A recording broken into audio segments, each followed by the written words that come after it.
Bonjour à toutes, bonjour à tous, je suis Vanika Lou. Aujourd'hui, c'est une vidéo un petit peu spéciale puisque tout le monde est en confinement et que j'ai décidé de partager avec vous mes débuts de scrap. C'est-à-dire, je n'avais pas beaucoup de matériel à l'époque, donc je faisais avec ce que j'avais sous la main et je me suis dit que ça pourrait être utile à certaines personnes qui débutent en scrap, aux autres personnes qui ne débutent pas en scrap mais qui ont des enfants à la maison, les papis, les mamies, les papas, les mamans.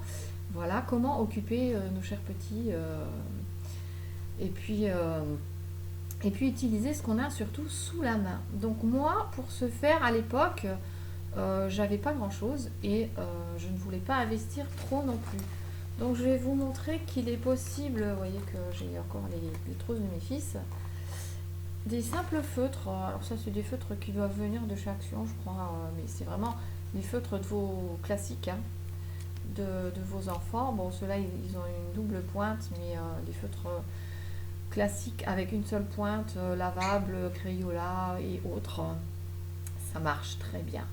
Donc le premier conseil que j'ai à vous donner, c'est aller fouiller dans les jouets de vos enfants.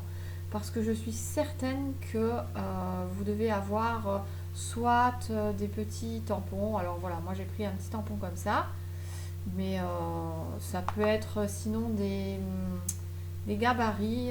Je vais vous montrer ça tout de suite, je vais en chercher un. Me revoici, me revoilà. Donc je vous parlais de gabarits, en fait c'est plutôt des, je sais pas, ça s'appelle des pochoirs. Alors ça, c'est de la marque Tupperware.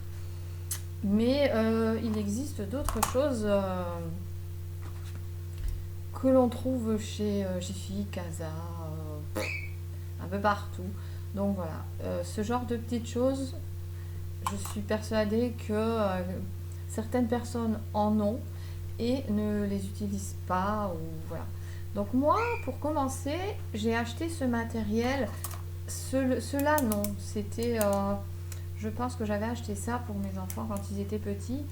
Et encore, je ne suis pas tout à fait sûre. Certains, oui. D'autres, j'ai dû les trouver d'occasion quand j'ai commencé mon scrap en faisant les bourses aux jouets que les écoles font certaines fois à un certain moment de l'année. À une certaine époque, on a des bourses aux jouets ou des vides-greniers ou des vides-maisons ou voilà.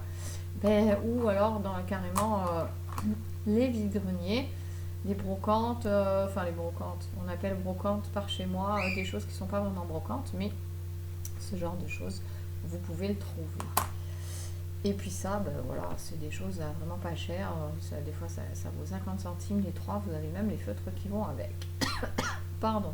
C'est toujours le pollen qui est là. Donc avec ce genre de choses, vous pouvez très bien déjà commencer et occuper vos enfants et faire des petits embellissements, des petites cartes, ne serait-ce que pour envoyer à mamie, à papy ou à maman, à papa, ou tout simplement faire décorer leur chambre pour faire un tableau. Enfin, il y a plein de choses à faire avec ces choses. Alors je vais vous faire plonger pour vous montrer comment moi j'utilise par exemple les tampons d'enfants, puisque finalement c'est pas vraiment un tampon pas spécialement un tampon de scrap, ça peut être des tampons qu'on achète, les petits sets pour les enfants. Je vais vous montrer comment moi je les utilisais avec un feutre normal. Donc je vous fais plonger pour que vous voyez mon, voilà, mon truc. Et bien tout simplement, vous allez prendre votre feutre et vous allez crayonner.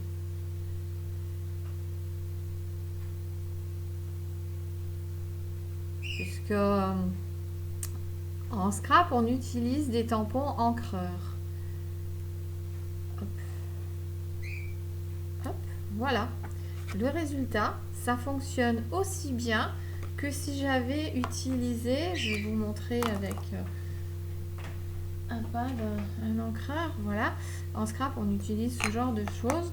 Donc généralement, on fait comme ça et on va venir ancrer. Vous voyez que c'est même plus propre avec le feutre parce que là j'ai tapé sur le petit bord alors que avec mon feutre il est vraiment très propre.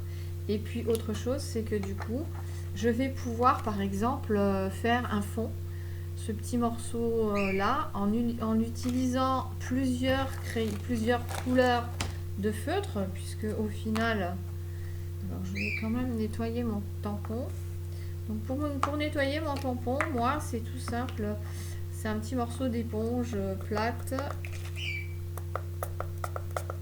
Hop, hop, voilà, j'ai fabriqué mon spray avec du silicone, avec de la glycérine, du produit vaisselle et de l'eau. Je crois que c'est tout. Voilà. Donc mon tampon est propre et je vais venir tout simplement.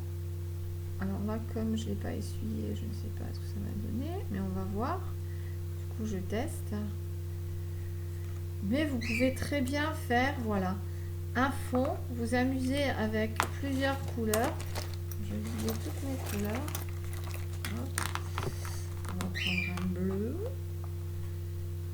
Et peu importe, alors ça marche avec ceux-là, avec ces feutres-là qui sont lavables à l'eau. On peut utiliser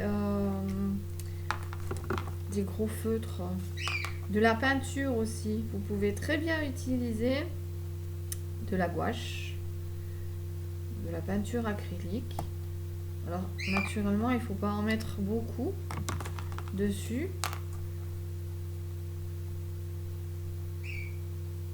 Mais voilà. Hop. On va faire plusieurs comme ça. Et ce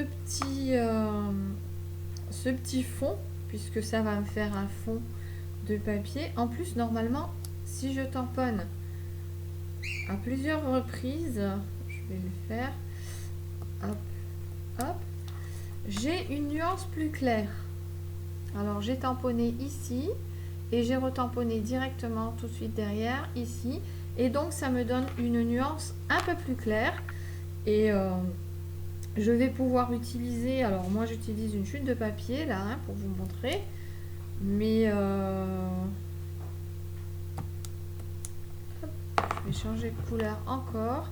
Et cette petite chute de papier, je vais vous montrer qu'on peut faire des choses, des embellissements pour une page ou autre. Bien entendu, c'est applicable sur n'importe quel projet. Vous pouvez très bien faire ça et puis ensuite l'utiliser sur des petites toiles, des petits cadres, oui, toiles, pour ensuite faire la déco d'une chambre, y coller une photo ou autre, tout dépend du projet que vous voulez faire. Voilà. En ce qui me concerne, voici, voilà. Vous avez vu qu'il ne faut pas grand chose pour vraiment faire quelque chose qui fait un fond. Voilà, je vous montre comme ça, vous allez voir. Alors ça peut être colorié avec, je vois pas pourquoi on ne voit pas bien. J'ai toujours mon problème de lumière. Voilà, je vais le mettre comme ça. Donc ça peut être colorisé, je disais, soit avec tout simplement les mêmes feutres, hein, si on veut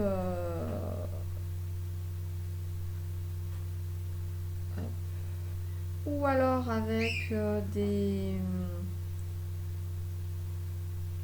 crayons de couleur, tout simplement, de la peinture, enfin il y a de quoi occuper. Je vous mets ça comme ça. Alors bon, celui-là colorisé comme ça, il n'est pas top hein, pour moi, mais c'est pas grave parce que ça peut être caché, ça peut faire plein d'autres choses. Je pense que la colorisation avec des crayons de couleur, même aquarellables, pourquoi pas, et puis aquareller juste dessus derrière, je pense que c'est pas une mauvaise idée. Et ensuite cette petite chose là, on peut le transformer en tag. Alors je vais dans une autre vidéo, je vais vous montrer comment il y a plusieurs façons de faire des tags sans matériel, sans vraiment du matériel. Voici, voilà, donc j'espère que ma petite vidéo vous aura été utile.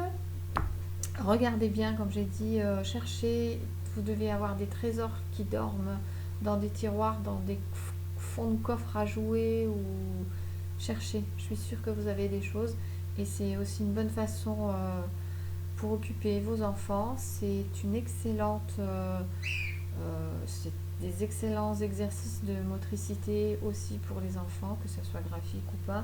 Parce que si je reprends mes petites lettres là, j'ai l'alphabet. Donc on peut voilà, s'amuser à tracer des lettres, à tracer leur prénom, à tracer le nom de maman, le nom de papa, enfin plein de choses, et à faire de jolies choses. Je vous dis à bientôt pour une nouvelle vidéo scrap.